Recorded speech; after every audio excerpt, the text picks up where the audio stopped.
This is the Relevant Podcast.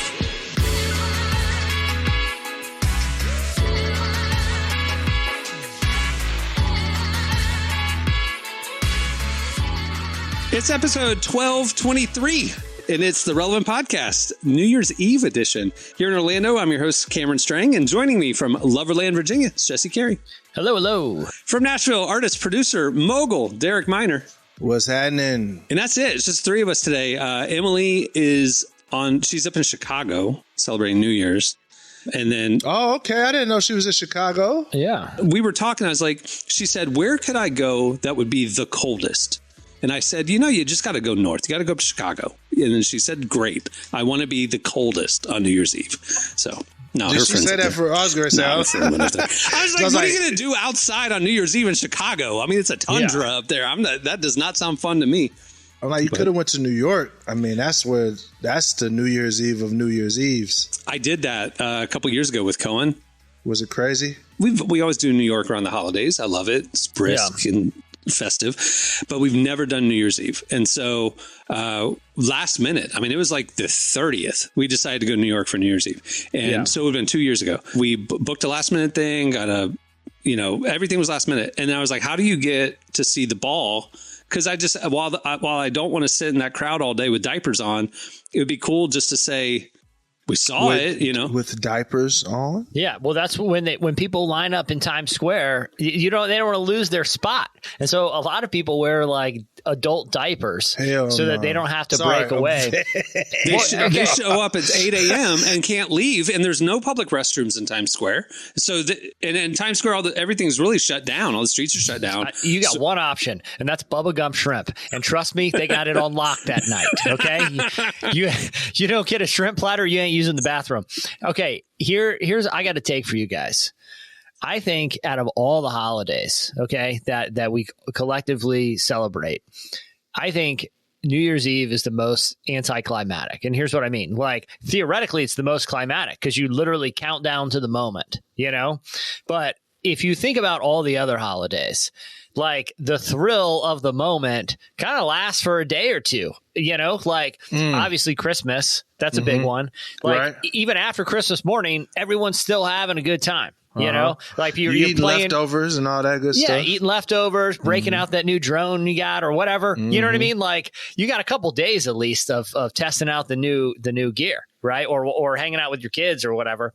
Valentine's Day, it's a whole day. If you're doing like a date night thing, it's a whole date night, and you probably got leftovers too. Okay, there's a lot of leftovers in these situations. Easter, Thanksgiving, leftovers. Thanksgiving, you got football all day. All day. They pack that thing out with games, okay? It's not like one moment and it's over. It's like, no, you eat and then you're chilling. 4th of July leftovers, Memorial Day leftovers. And it's an all-day thing, 4th of July. You're barbecuing, you're at the beach, at the pool. Yeah, and then like Easter, or Halloween. Halloween just gets better. Like, I feel like, trick-or-treating when you're a kid. You got fun Halloween costume parties as a grown-up. Easter, you're all swagged out all day, okay? Right. Everyone's swagged out the whole day, okay? It's fun.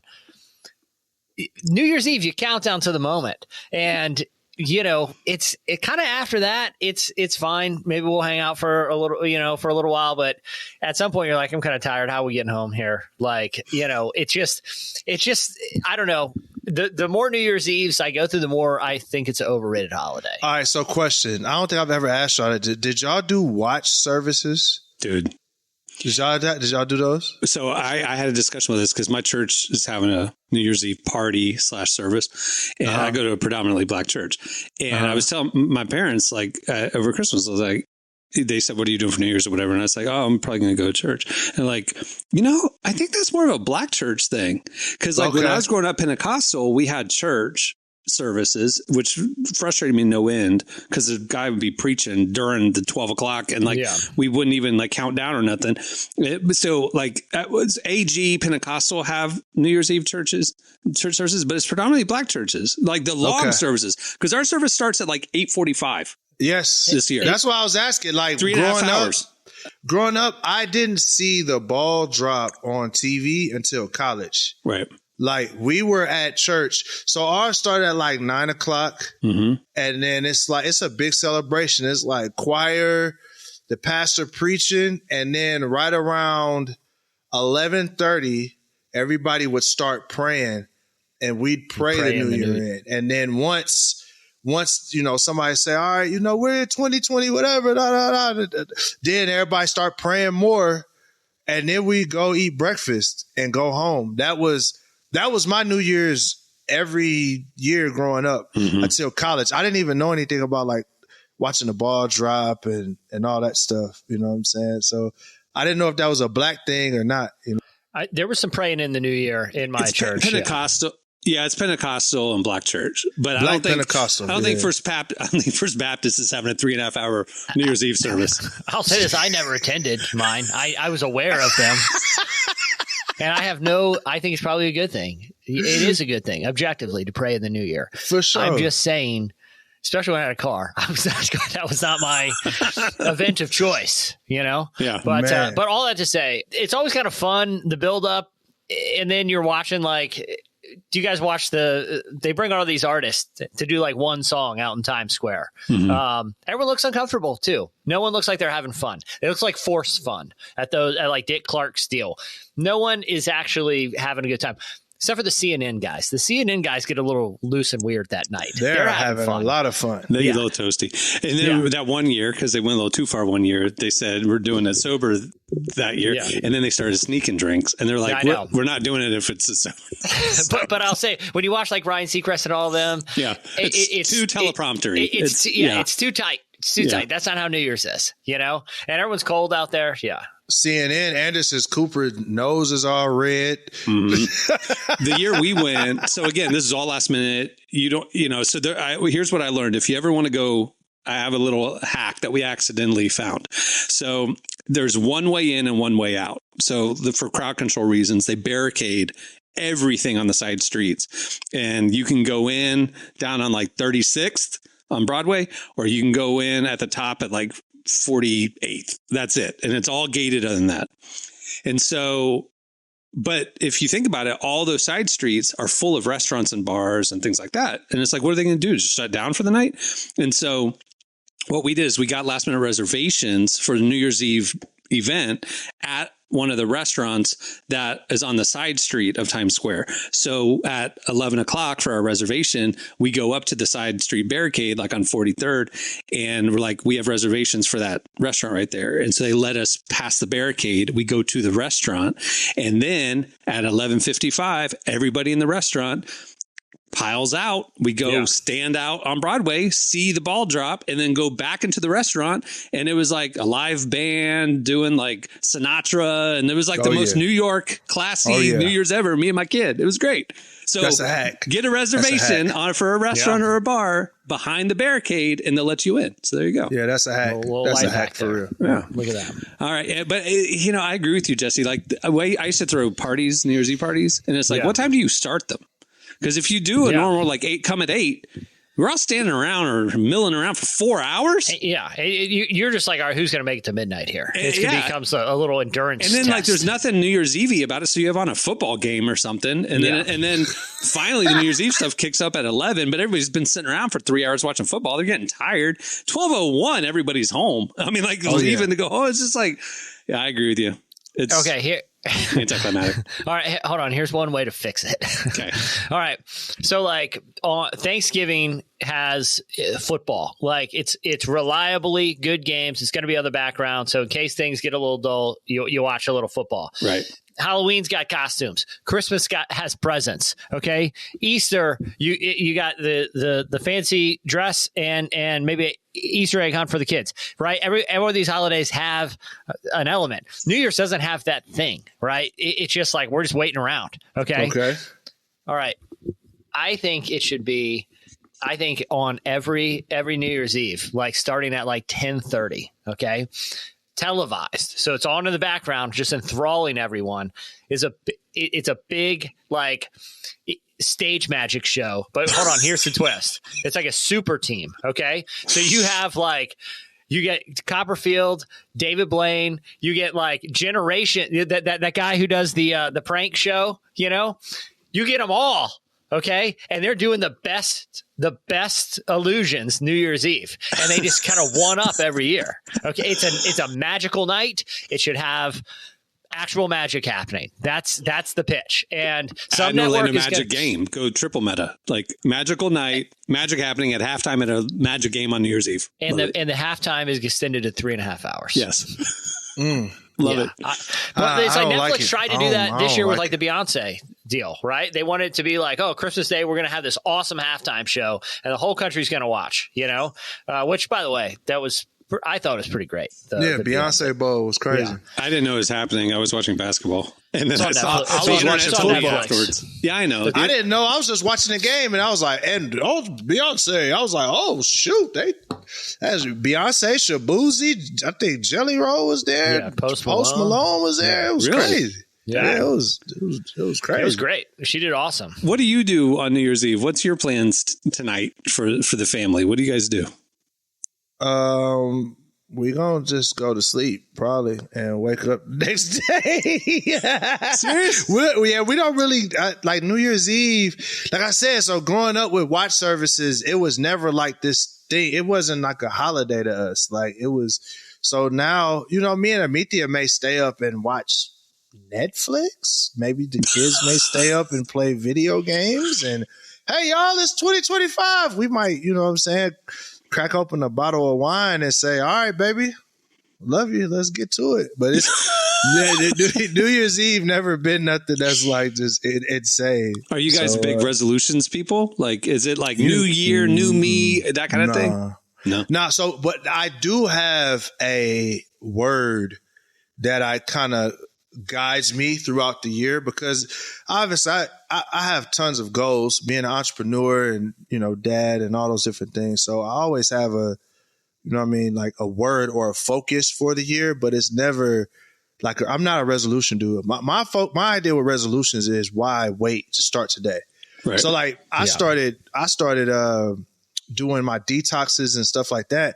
I started that at the end of November. You know what I'm saying? I wasn't feeling good. I wasn't going to, like, some people are like, I'm going to wait till all the festivities to start getting dressed. Like, it's like, nah, I started like early in December.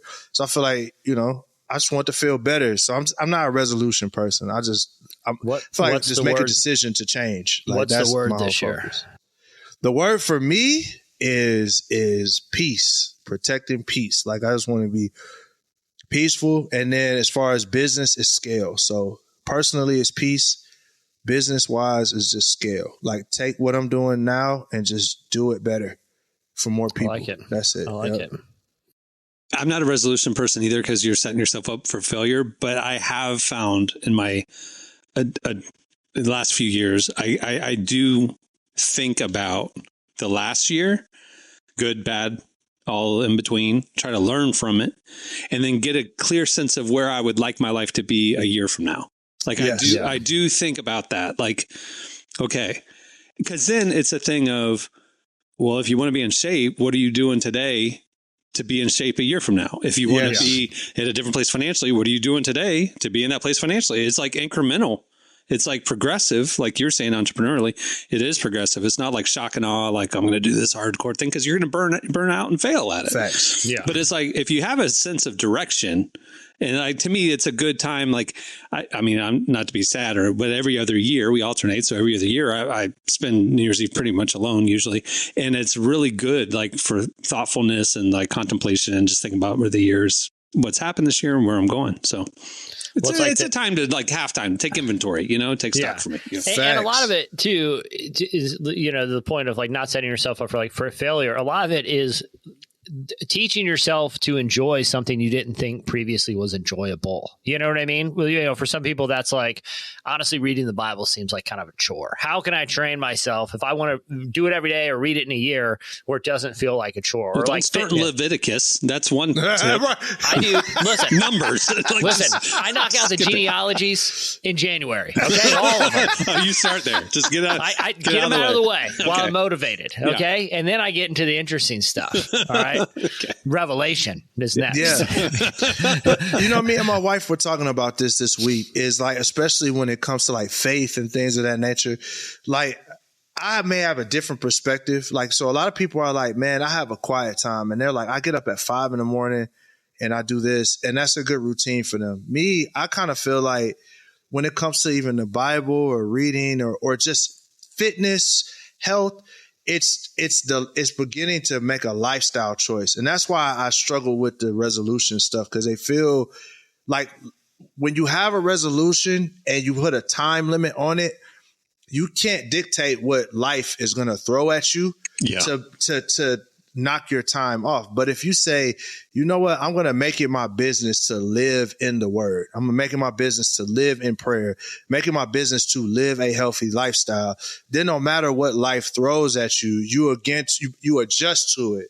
So, you know, if something happens to where you can't read at 5 a.m, it's like, well, okay, I'm going to get it at lunchtime on my break. You know what I'm saying? Like so that's the reason why I'm not a big resolution time type person, because a lot of times even the living a lifestyle of something, it takes time to even find what speaks to you and what doesn't speak to you. So, you know, you may be like, man, I'm going to change and be healthy, but you may go through, 4 different types of diets till you find the one that feels natural to you. Like you may go vegan or you may go carnivore and you may go, all these things. It takes time. So when you put resolutions on, like, I feel like oftentimes you set yourself up to fail. But I also do think, Cameron, like what you're saying, you have to be reflective and have to have some sort of goal to shoot for. Like, I'm not saying I don't have goals.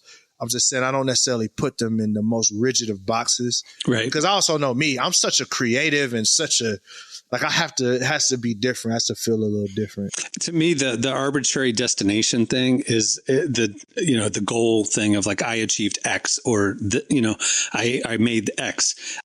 That to me is like, I don't know. Like maybe I've just been disappointed too many times in life, or realized that my plans are maybe not God's plans. And I don't know what's around the corner. So I hold plans loosely, but it's like, I know the direction. I know what I'd like to see life be like.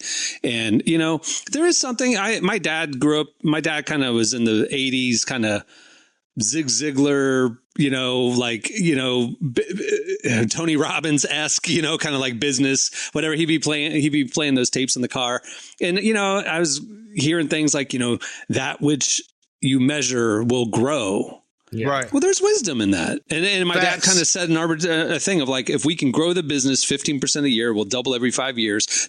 So he had a 15% a year growth strategy. And he broke that down by month. And I'm like, that's great for you. I've never seen plan A happen exactly the way it's supposed to.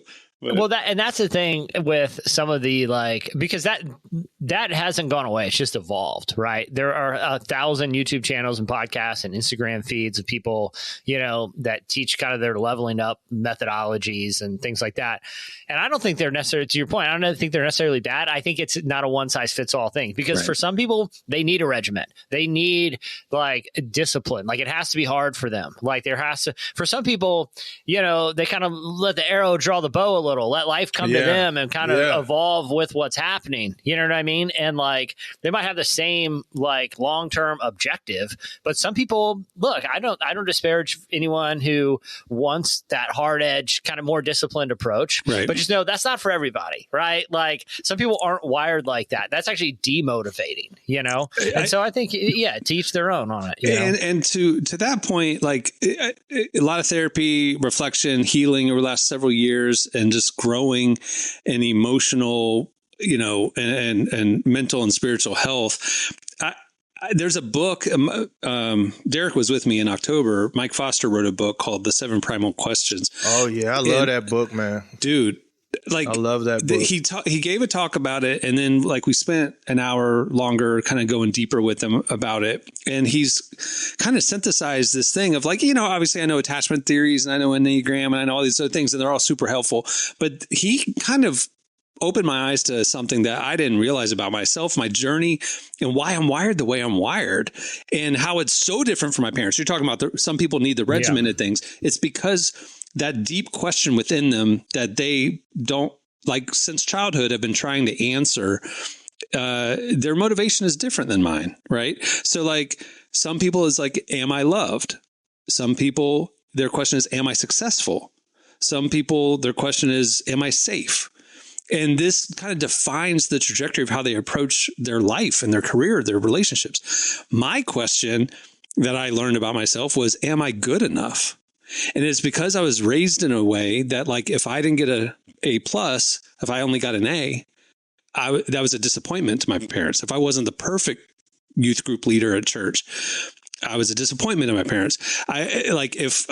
So that's why rejection is really hard for me. That's why, but that's why I don't have these arbitrary goals that, like, I have made it, because I've never made it. Like, there's always more. There's always something better. There's always something bigger. And so, like, I never feel like I've ever arrived, ever. Like, when we would put out an issue of the magazine, we put out 101 print issues, and we're putting out our next digital issue this week. I never read it after it came out, because I knew that I would find something in it that I wish I would have done differently. The issue is never good enough. The next one can be the one that's finally good enough. And that's what motivated me, was the pursuit of good enough, or like perfection or whatever, which is a goal you'll never achieve. So to me, setting an arbitrary goal of, we put out an excellent award-winning magazine that we are very proud of, and I never stopped to celebrate it because it was never good enough. That's crazy to me looking back.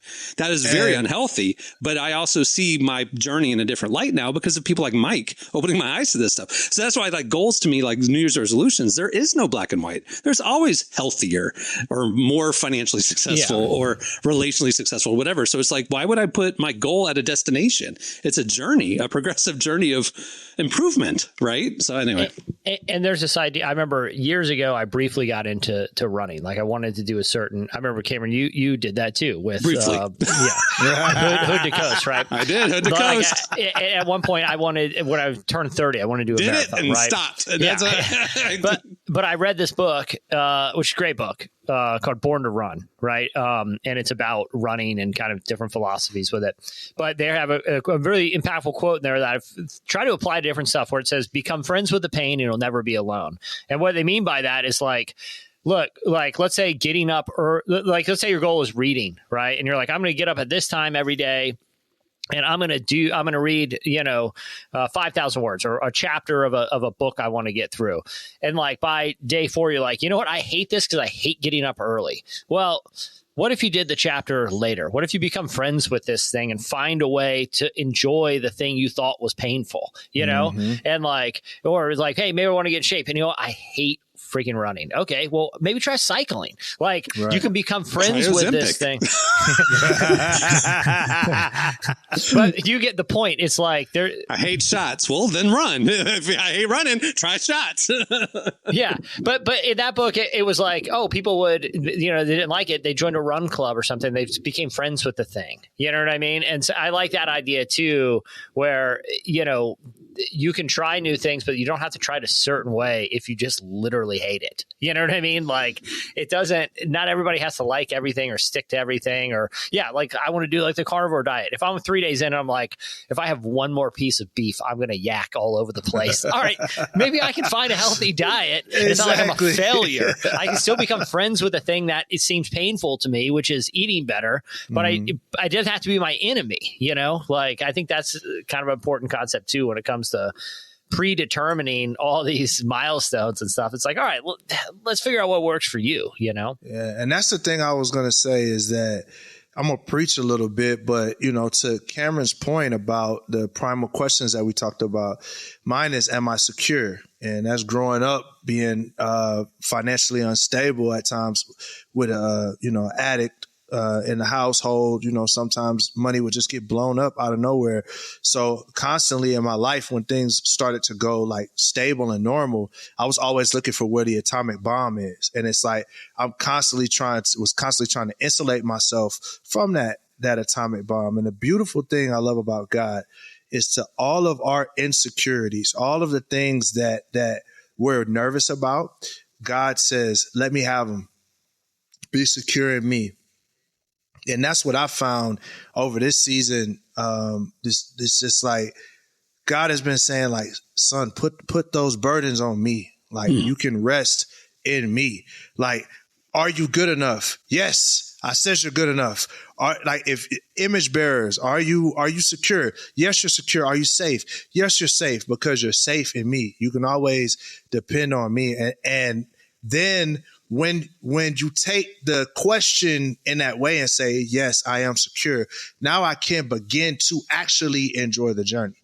As opposed to me trying to make a hit. It's like, no, I'm just going to come in the studio and just do what God made me to do. I'm going to come here. I'm going to make podcasts because that's what God called me to do. And if one person listens or a billion people listen, doesn't matter because I'm living in my purpose. And that's something I want to do more. That's why my word is peace, because insecurity brings instability.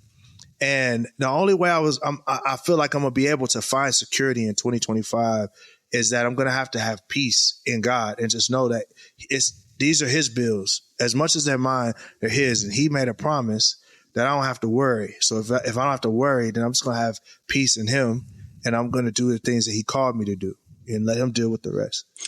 Dude, that's good. Bringing the spiritual into it, like that was something that I didn't realize about my own spiritual life, was that because I was so wired that I'm not good enough, that if I can perform good enough, then you'll accept me.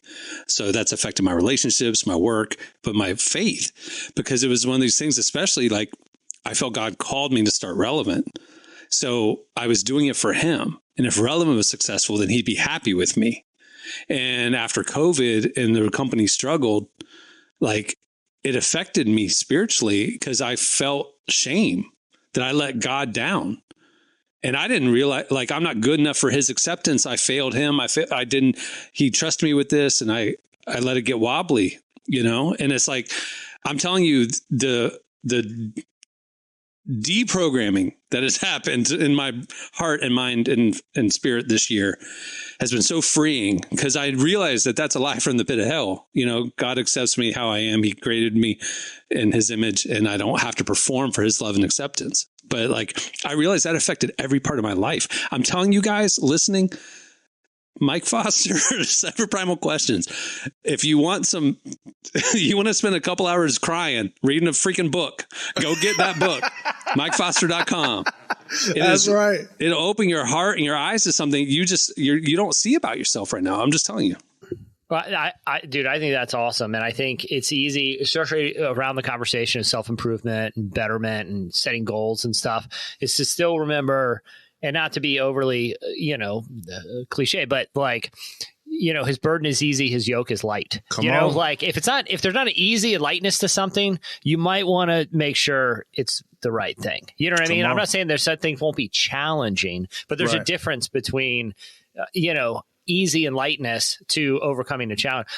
I saw someone, ironically, posted like a Chesterton quote the other day. Can I read this brief passage that's sort of on this? It's really quick. Definitely. I love Chesterton because he's a great analogist, right? Like everything is unpacking simple ideas through analogies. So he said, the swiftest things are the softest things. The bird is active because the bird is soft. A stone is helpless because a stone is hard. The stone must be its own nature down to go downwards because hardness is weakness. The bird can be of its nature go upwards because fragility is force. In perfect force, there's perfect frivolity. In airness, they can maintain itself in the air. Modern investigation of miraculous history have solemnly admitted that the characteristics of great saints is their power of, quote, levitation. They might go further. A characteristics of the great saints is their power of levity. Angels can fly because they take themselves lightly. Seriousness is not a virtue. It would be a heresy, but a much more sensible heresy to say that seriousness is a vice. It is really a natural trend or lapse into taking oneself gravely because the easiest thing to do. It is much easier to write a good Times leading article than a good joke. For solemnity flows out of men naturally, but laughter is a leap. It is easy to be heavy, hard to be light. Satan fell because of the force of gravity. But just that idea, I think, coming into the new year of like, if you're always beating yourself up because what you're not doing or what you're not achieving, that is like the human condition, right? It's the ability to have a lightness about you and to, understand that there should be an easiness and lightness to how we carry ourselves and how we see circumstances that I think leads people to success, not because they are so overly serious about every failure. It's ironically, I read that, this week coming into this conversation. But it seems to resonate with that idea, Mm-hmm. That's good, man. Well, speaking of frivolity and lightness, we have slices on this show. After that, we have Chris Durso on this show. And at the end of the show, we have your feedback. So stay tuned. After this break, it's slices. Okay, it's time for Slices. What do you have, Jesse? All right. I want to briefly get your guys' take on something I'm kind of excited about. I'm a big Christopher Nolan fan. Where do you guys land on Christopher Nolan? I rock with Chris. Chris is a bad boy. Batman trilogies are the only superhero movies that I like, other than the Iron Man, the first Iron Man. But so I'm down. I like Christopher Nolan quite a bit. Yeah, and he has a lot. He takes a lot of different paths, right? He did like kind of sci-fi stuff with. He did Inception, right? Did he do Inception? And he did Interstellar. He did Oppenheimer. He did. Oppenheimer was really good. Yeah, Dunkirk. He did Memento back in the day. Memento was almost like Shyamalan, Sixth Sense, like mind bending. Like we'd never seen anything like this before. Memento was crazy. Memento was like what? So he has announced his new project, and I'm just going to read some of the cast for this film. Zendaya, Tom Holland, Rob Pattinson, Charlize Theron, Lupita Nyong'o, Matt Damon, Anne Hathaway. They are just among all the people in this new movie. Do you guys know what his next project is? No. No clue. His next project is remaking Homer's The Odyssey, the epic. And so the response to this. Wait, wasn't that Oh Brother, Where Art Thou? That was like a play on that was basically the Odyssey set in the South, right? I was trying to explain it to Cohen because I had him watch it with me 2 months ago, and I was like, I haven't seen it since it came out, but I remember it being groundbreaking, and I was just in the mood for like George Clooney singing bluegrass. Yeah. And so we watched it, and like the story is so weird and stuttered, and I was like, this is the Odyssey. This is Homer's The Odyssey. That's why the story is so strange. It's like you have to read the Odyssey to even get this movie. So anyway, sorry. But that was like a non-literal interpretation of the Odyssey, right? That was taking the structure of the Odyssey and applying it to a story and a setting. It really became apparent when the sirens happened, in the swamp. That was like, this is... But they weren't literal sirens, right? Like everything fit within the context of that world, where all the indications is that one of the girls became a frog. I don't know. That's true.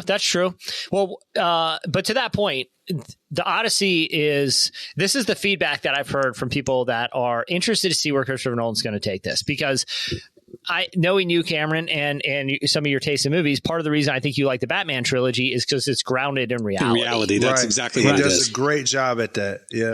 And every one of there isn't one Christopher Nolan movie, even ones that seemingly have like supernatural elements, have a way that he scientifically explains. You don't have to suspend logic and reality to enjoy his movies. That's what I like about him. Exactly. Like even Inception, like, we're going inside people's dreams. Oh, there's a mechanism to do that. There's like a device, or like even Tenet, the one where they have a machine that can reverse the flow of time, right? Like Interstellar, it goes to great lengths to explain the science of the Tesseract and the theory of relativity and all of that. And I remember Interstellar was the first movie that I understood the multidimensional thing. Yeah, like in a way where it's like I kind of vaguely, I need to watch it again. I vaguely remember some sort of like bookcase or something where it's like on one side was one realm and on this side was another realm. Yeah. And it finally physically made sense to me. Whereas when you watch a Marvel movie, it's just like you go through this hole and it's a whole other life. It's just like So the one thing, and I was reading somebody leave us alone. Leave us alone. Yeah. The explanation, he's a wizard, dude.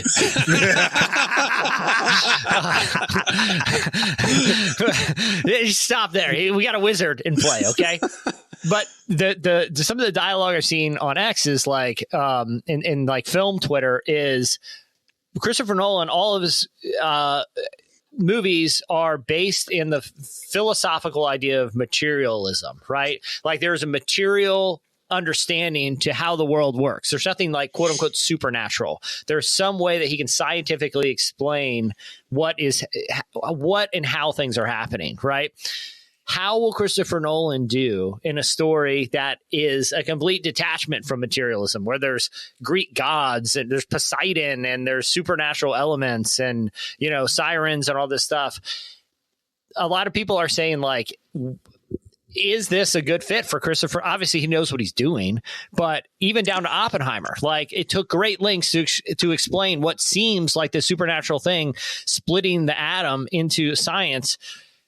How will a film director obsessed with science do to a story that is completely detached from it? It's the entire story is analogy and myth. I mean, like it's not meant to be explained, right? I mean, it's exactly. But Christopher Nolan's whole thing is explaining. That's fascinating. Also, how's he going to make it interesting? Because that is a boring story in my opinion. But you could say the same thing about Oppenheimer. Like, how are you going to make a biopic of a scientist interesting? He found a way, right? I think he can find an angle in, but he wouldn't be doing it if he didn't have a vision for it, right? I mean, like he clearly had an aha moment and pursued it. Nobody said, "Hey, you should do this." You know, he begrudgingly signed up. So yeah, I'm curious. That's interesting. And my personal opinion is everything can't be explained with science and ground. Like our idea of grounded in reality is not always reality. Like it's the fact that we like, think about it. If being Christian, you believe that God himself was crucified on a cross and it covered all of the sins of all humanity for all time. Like, that takes a lot of imagination. That takes a lot. And it's a belief that is beyond, right. That is beyond our grasp of reality. Right. Like the fact that God created the things that he's created. So I think I'm excited about this because I feel like what he will do is he will merge the two. Like that'd be my hope too. It's almost he'll like merge the two. He was my on-ramp to believing a superhero storyline because he grounded it just enough, you know, that I could then buy in. So maybe he's just going to ground it just enough, but then we'd start to believe the mythology and the allegory. I don't know. But that's why the only concern I have is, all right, this is probably the less known of his movies or the less beloved, but you guys did you see The Prestige back in the day? It was a movie about rival magicians. Magicians, of course. Yep. And so it was a movie literally about the idea of magic.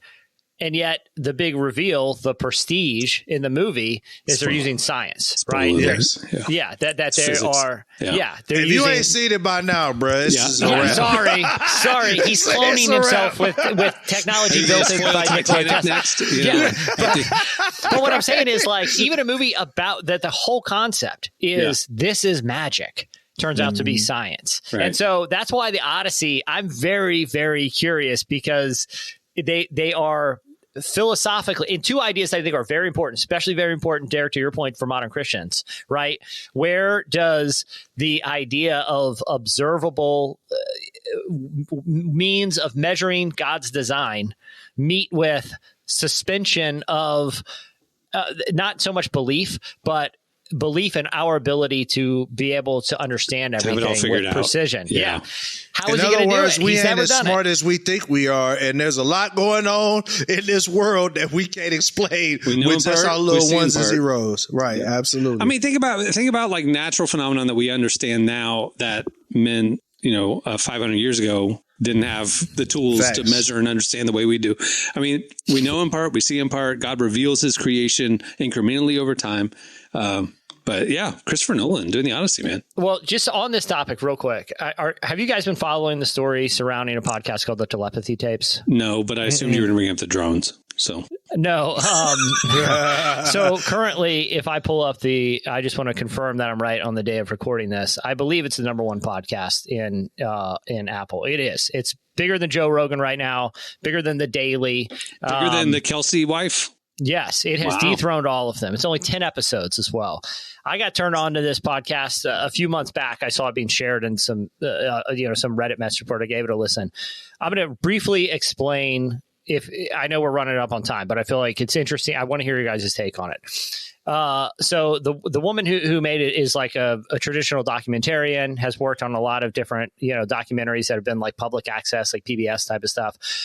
Anyway, she got contacted at some point, got interested in this idea that she had heard from therapists that work with nonverbal autistic children, that some of these children seem to display abilities that the only way that they could describe it is some degree of like telepathy. Like these children were able to essentially read the minds of their therapists, read the minds of their parents in ways that were measurable. Right. And then so anyway, she kind of went down this deep dive and starts interviewing these kids and like doing different tests to kind of understand these abilities. And some of the kids come from Christian homes, right? Like, and their parents, started framing it as this is their spiritual gift. Like they have like these sort of abilities that we just simply don't understand. We don't understand their connection to autism. A lot of them have like fine motor skill issues and like the idea of embodiment. Like one of them, they're able to get these kids to communicate because they can type on like iPad devices that kind of speak on their behalf. And once they learn that ability to communicate, they're communicating things that are just beyond our perception. They seem to have even this deeper relationship with God. Their idea of spirituality and what it means to be human is totally different than, we kind of hear, especially in materialistic understanding. I don't know what to make of it, to be honest, right? Like of the show. But I listened to it, try to be open-minded. And it was really fascinating. Like I said, when the second episode, it's a Christian family. And like I said, they frame this as a spiritual gift. But to just talking about the world of do they make that family look simple-minded or stupid, that they think it's a faith thing and it's not a scientific explanation? Okay. Not at all. It's so much the opposite. So much so that you almost get the host is coming around to the idea of religion and faith, because there is no other explanation. That for some reason, maybe God did, like when we think of like the prophets or people in the Bible that had like supernatural abilities, we don't necessarily associate it with any sort of like medically diagnosable condition that we may now, right? But there seems to be implication that some people are designed and made differently, and that Moses had a hard time talking. He stuttered. Yeah. So if you guys are really interested in something that is kind of worldview challenging and not a negative way, right? Like I know it sounds totally woo, right? But her approach is very pragmatic. It may be very sympathetic to ideas, especially if you're going to frame everything you do through a Christian worldview, right? Which I feel like is sort of what Christians are kind of asked to do. I think listening to this show in that way, Kramer, you and I grew up in a well, Derek to some extent too, but I know in like hyper charismatic worlds, there's a degree of mysticism to what is being practiced. Sometimes. Of course there is, and not Derek in a little way, him times 10 of what we experience. Dude, the prophet, the Holy Spirit, dude. I mean, like I grew up Pentecostal. So I've been in services where gold dust appeared. I mean, signs and wonders don't scare me. So much so that I've seen healings. I've seen significant things happen with my own eyes. Some of these children, a lot of them report all meeting together. These are kids that haven't met each other. All report being able to meet each other in this place they call the Hill, which sounds like this almost heavenly place where they're sort of ministered to, where it's, I don't have an explanation, but I do know like the idea of Christian faith is a string that is threaded throughout the show. And I'd be interested to hear other Christians' perspective on it because I don't know what to make of it. All that to say, Christopher Nolan's doing the Odyssey. Yeah, but again, the tension point between materialistic ideas and spiritual, I can't wait. It's going to be interesting. I love that. I love that. Look, that's the world we live in. We live in a world where we have made a lot of progressions to be able to explain things that in the past were thought as magic, but we still got a long way to go. Yeah, we still got a long way to go, and I'm interested to see this movie and see what comes of it because Christopher Nolan, He's that dude. He's that guy when it comes to taking big things and making them relatable. He's that guy. Yeah. Agreed. All right. What do you have, Derek? So, Big Lots update. So finally, on the other let's end get of to the the good spectrum. stuff. Let's get to. I thought we were going to keep it light today, Derek. No, Big Lots update. So before we talked about Big Lots is going out of business, they're shutting down all the stores. Well, guess what? That's what they said. Just in time for the new year, they found a buyer called the Gordon Brothers Retail Partners, and they specialize in distressed companies. And they bought Big Lots, and I guess they're either partnering with Variety. I think it's called Variety Wholesalers, which is headquartered in Hendersonville, North Carolina. And they own the 400 stores that Big Lots was going to go out of business in. So Big Lots is going to stay open under the name Big Lots, but now Variety is the new owner, and they're the wholesalers that are going to be a wholesaler. So they picked up all the Big Lots. They picked up 2 distribution centers, and let's see, it says Big Lots currently employs more than 27,000 workers and had more than 1,300 stores nationwide as of March 2024. So good news for Big Lots. All of them aren't going out of time. Miracles do happen. They happen, bro. Miracles happen. At Hey, the final hour, man, Gordon Brothers came in, hit the shot. that's the thing. It's like Party City's done, but I mean, I think about Red Lobster. Literally over Christmas, we're watching some, and then like there's Shirley Caesar Red Lobster commercials, and and Cohen's like, I thought they were out of business, and I was like, no, see, that's the thing. Is like Doing great. they do a little like readjustment. They shut a few right. down, and then some new owner comes in and saves it. So I almost think the press release of something going out of business sometimes is part of the relaunch. I agree. Because everybody's like, no, we want that. America loves a comeback. Yeah. All right. Well, there you go. That'll do it for Slices. Check out relevantmagazine.com every weekday where we are covering all that faith, culture, and everything in between. All right. Stay tuned. Up next, Chris Durso joins us. This episode is brought to you by New York Times bestselling author Bob Goff's latest book, Catching Whimsy, 365 Days of Possibility. Packed with timeless stories, one for each day of the year, Catching Whimsy will help you embrace the curiosity, delight, and endless possibilities of God's love waiting for you each day. Pick up your copy of Catching Whimsy wherever you shop for books or audiobooks, and learn more at catchingwhimsybook.com today. Well, our guest today is Chris Durso. He's a speaker, pastor, faith leader who you might know him back in the day. He did a youth movement in New York called Misfits. And this year he launched the Soho Bible Study, and it's blowing up. I don't know if you follow it on Instagram, but we talked to Chris about the new generation of believers that are hungry for the gospel truth and genuine community. Here's Emily's conversation with Chris Durso. For people who may not know, when did you first start thinking about launching Soho Bible Study? I really wasn't thinking about it.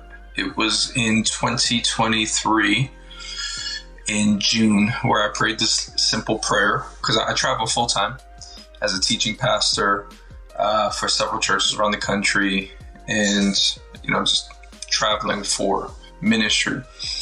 And I just prayed this prayer like, God, I really enjoy traveling, grateful for it, but I know I'm a pastor and curious about what's next. If you could show me.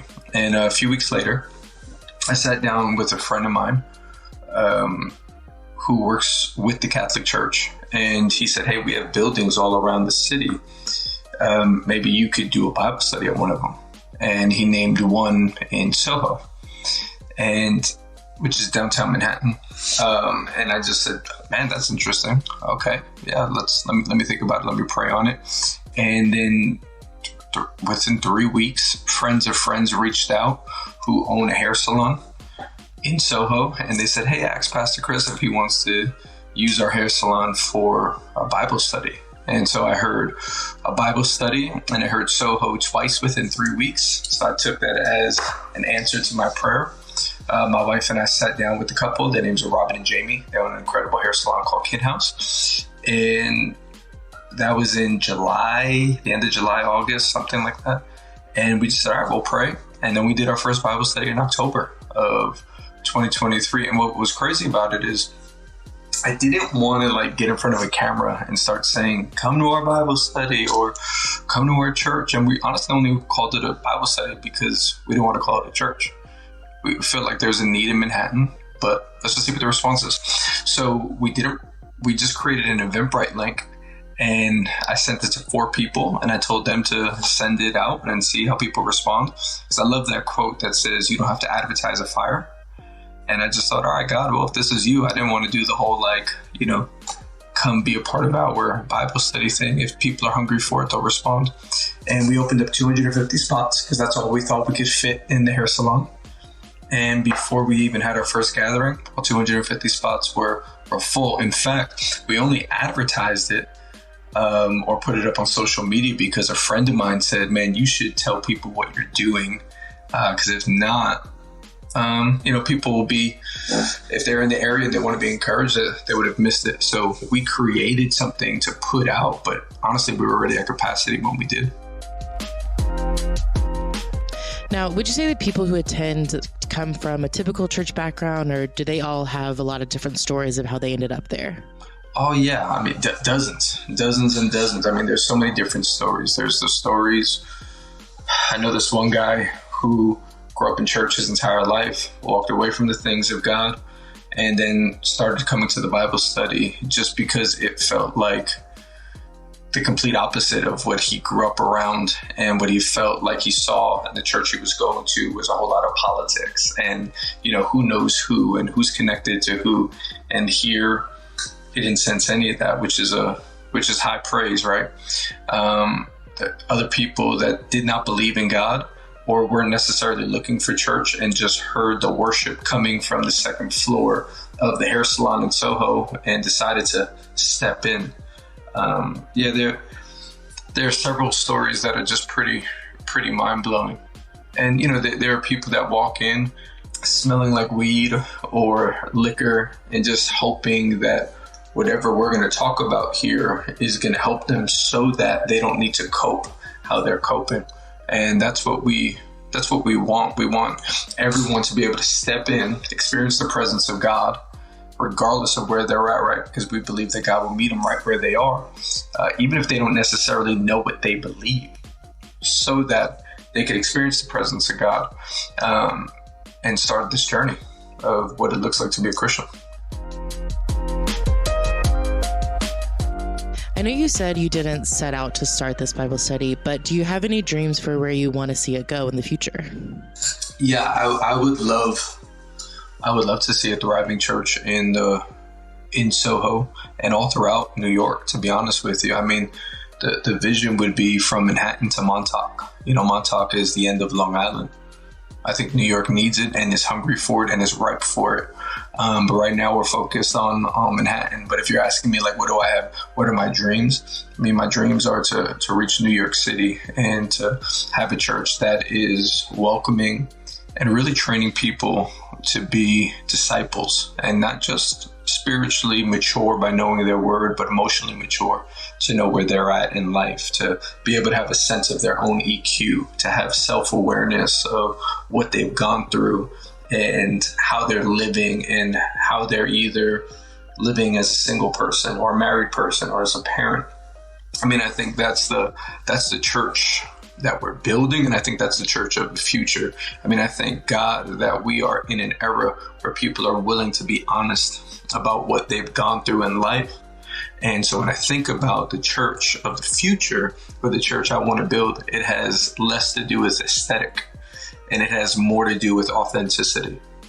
And I know that sounded like alliteration. I didn't mean that to. That's not like a line that I wrote down before. But, you know, as you asked me that question, like, that's where my mind goes. It's like, yeah, I want it to be beautiful. I'm all about that. But we've also seen that version of church come and go, and things were pretty on the surface, but they were corrupt underneath. Or there were people that were just well-to-do and wanted to do something great, but didn't deal with their own stuff. And as a result, we've seen those churches come and go. When I think of what New York City needs, it needs a church that is willing to be honest about everything the Bible talks about. You know, there's this verse that Jesus says, and he's preaching on the Beatitudes, he says, blessed are the pure in heart. You know, that idea of pure in heart is blessed are the pure in heart, for they will see God. Like, what a powerful statement. Blessed are the pure in heart. Well, what's someone that's pure in heart? It's someone that's being honest about where they're at, right? Theology teaches us that when we confess who we are to God, we're saying the same as God. So God already knows who we are. He knows what we're dealing with. But for me to confess where I'm at, God goes, yep, that's exactly where you are. I'll meet you right there. And when I think of the church I want to see a pure-hearted church. A church that's willing to be honest about where they're at so that they can see God, because that's the promise. Yeah, I love that, because I feel like so many of us have experience in places that preferred what you were saying, like that aesthetic over authenticity. And I'm with you. I'd much rather have an honest, maybe a little messy, sometimes ugly, but ultimately real church. Yeah, let's go.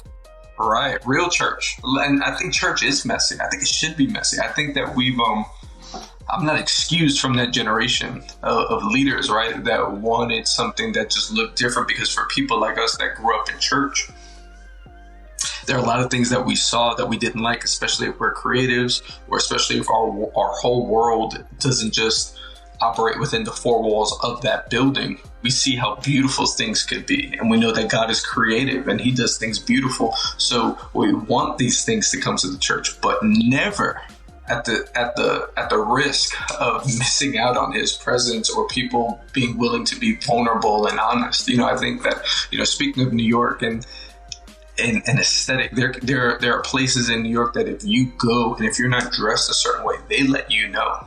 They're not letting you past our front door, or the vibe they're going to give off is you're not welcome here. I don't want to create that.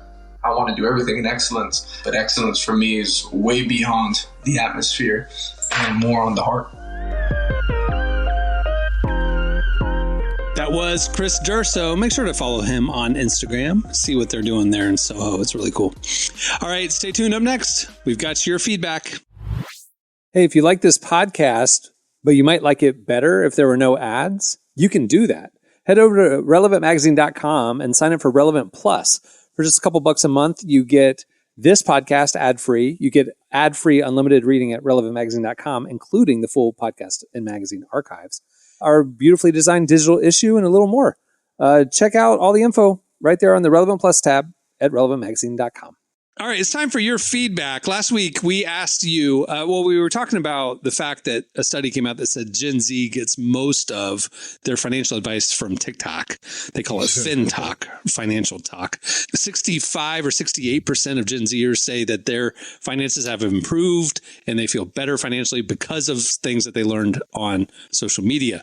So we asked you, what is the best advice you've gotten from social media? You hit us up on social media at Relevant Podcast, and here are some of our favorites.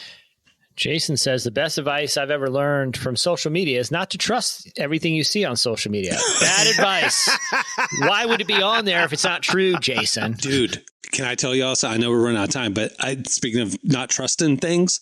So last night I was 1 minute story. I was walking Barkley and I'm listening on my headphones. I'm listening to the new House Fires album, Chapel Sessions Volume 1. If you haven't listened to it, go listen to it. Listen to it every day. I was just singing and worshiping. And I was like, man, I just wish I had a nice piano at the house. I could sit down and play these songs and whatever. So I just arbitrarily, I have this little dream piano, I have this little spot in the front of my house. And I was like, I'd love to have a Yamaha Baby Grand one day. So I go on Facebook Marketplace when I got back from this walk. I go on Facebook Marketplace. I type in Yamaha Baby Grand. And 4 hours earlier, a little old lady posted her Yamaha Baby Grand, and she said, I have to move to a smaller house. I'm going to give it away free to a good home. No reseller. And I was like, look at God. Come on. And so I hit her up. She got me back right away. We're talking. She's grilling me that I'm not going to sell it. And I was like, no, I want, good home. She's like, okay, here's the phone number for the movers. We just moved out of the house. He has it. I'll email him now, or I'll text him now. You hit him up. He'll deliver it. And I'm like, I was going to say, you were almost murdered. So I started to do the thing of, if you can't see the product in real life, it's probably a scam. Uh-huh. So I'm talking to the mover. I'm like, what mover moves a little old lady and holds on to some of her merchandise. Holds on to the merch. To individually deliver that separately. Like already I'm like, So talking with the guy, and he's like, yeah, hey, I just need, like, here's the price. What's your address? Here's the price. And you just need half up front and then half on delivery. And I'm like, And I started to ask for like verification and like payment info and all this stuff. And it just all started red flag. But I started asking him for like, I was like, you know what? Send me photos of the piano in your moving truck this morning. Because he was going to deliver it today. Yeah. The day we're recording this. My friends, he sent me AI generated of him, a mover in the back of a moving truck with a Yamaha Baby Grand. Now, the lady had real pictures of a Yamaha Baby Grand. I'm telling you, it was the most, I'll send them to you in the chat, the most AI looking plastic. I'm like, dude, that looks AI generated. He goes, what's AI?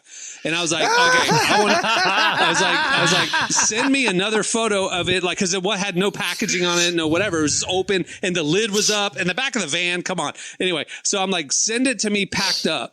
And he sent me another photo an hour later, AI, and it had like blankets on it, but the word Yamaha on the front was that AI letters of like, it's not real letters. And I pointed that out. I said, never contact me again. I reported it on Facebook. But anyway, don't believe everything you see online. Scammers. You're going to get scammed. Scammers. Oh, yeah. I'll be honest. It's weird you have this story, Cameron, because I had the opposite experience. I'm a very trusting person. I believe most things. It's so weird because it was the same situation, a little old lady with a grand piano. Anyway, I paid half up front. I should be here any day now. Any day, yeah. This was like 2 weeks ago. They haven't got back to me yet, but I'm sure it's fine. But it's weird because mine worked out pretty great up to now. I'm just waiting for the final delivery. Yeah. Facebook Marketplace is the trenches. Like, I ain't gonna even lie. Yeah. Like, I will sell stuff on there, and then you get instantly people like, hey, I'm interested in buying that. Can you give me your phone number and here, deposit this or whatever? I'm like, man, you crazy. Show up in person with cash. That's it. Why is that? That's clearly, this is clearly AI. Dude, look at the second one I just sent y'all. Try to read the Yamaha on it. God, I couldn't believe he sent this to me. So Olivia says she loves watching the clean freaks on TikTok because they give her inspiration. And her apartment has never looked better. And that clean TikTok, all I'm going to say, Olivia, be careful with, please be careful with like the chemicals, because I seen a lady put like Comet, scrubbing bubbles, Lysol all on the bathtub at one time. And I'm like, she can't be alive. That's a toxic weapon. Yeah, like, I mean, that's chemical warfare. Like, she's that's making napalm in her bathroom. Yeah. So I'm just saying, just be careful. If there's more than one concoction of chemicals, you may want to wear like a gas mask at least. Yeah. Hazmat suit. Oh my God. You see the photo? That's me saying, show it to me in the truck. And he's like, the scammers are getting smart. Who knew scammers could do AI? You know what I'm saying? Like, but it's like, I don't know what cinematographer you had to come to light your truck photos, but wow, it looks like something out of a, like a dramatic film. It's so perfect. First of all, what mover is making this perfect of a photo? Yeah.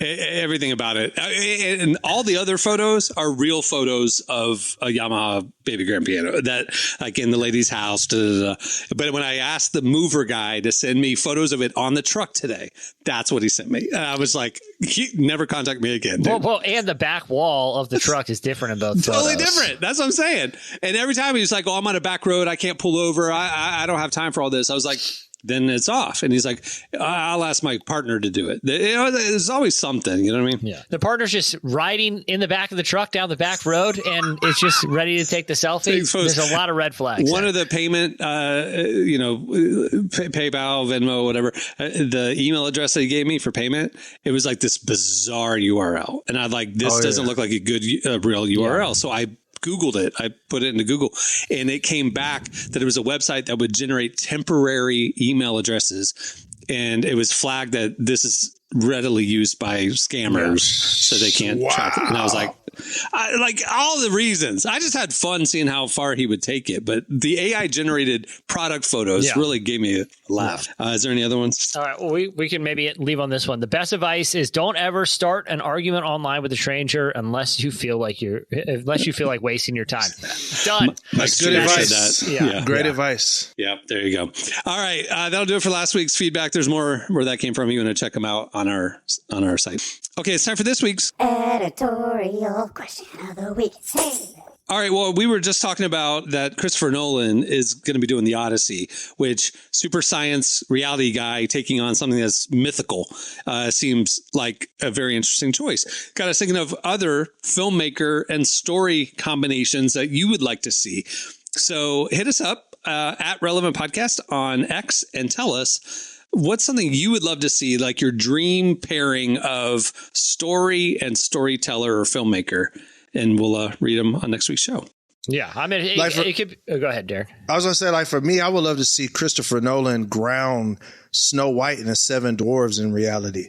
Like, what would that look like? Like, what would be the tension there? It's like, well, they're doing a live action Snow White right now, but it's not a Nolan take. I'm sure it's going to be more mystical. I'm talking about ground this in reality and science. Like, what's happening? Why is this lady living with a bunch of little people? But like Greta Gerwig, who's coming off of Barbie, is doing the Narnia movie, right? Yeah. Okay, that's a combo. How about a Wes Anderson Bible movie? Oh my gosh.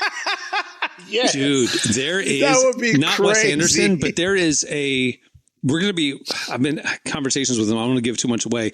Mid-year 2025, there is going to be a 10-episode season of a series that's kind of like The Office workplace deadpan comedy of the Israelites like leaving Egypt, like when they're in the desert. Goodness. And I've seen the first episode. It's legit funny and well done. And it's by somebody who's like part of the Chosen production, but he went off. He's like super funny, and he went off and did this own project, and they got a lot of funding, and it's got a lot of money behind it, and it's legit good. It's going to come out like probably June-ish. But so it's not Wes Anderson Bible movie, but it's like the Office Bible movie. It's really funny. Or like, what if Michael Bay directed Moses? No, I mean, like, it's like, dude, that's a match made in heaven. That would be crazy. The Red Sea parting in slow mo. Those rock monsters. Yeah, it would be crazy. All right, hit us up. We'll read them on next week's show. All right, that'll do it. Many thanks to Chris Durso for joining us today, and also have a great New Year's, everybody. Thanks for sticking with us this year. It's an awesome year, and we're excited what's coming in 2025 with the podcast and everything. We appreciate you guys listening, and hope you have a great New Year's Eve or New Year's. All right. On that note, we'll wrap it. I'm Cameron Strang. I'm Jesse Carey.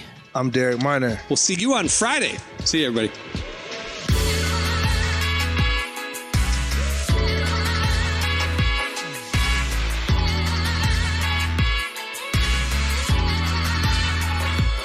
Thanks for listening to the Relevant Podcast. Check out our features, interviews, and news updates every day at relevantmagazine.com. And make sure to follow Relevant on Facebook, Twitter, and Instagram for the latest.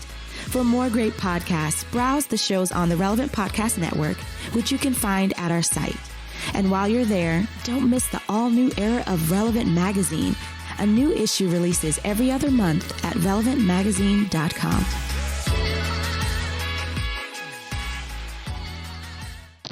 It's a magical night. It should have actual magic happening. Relevant Podcast Network.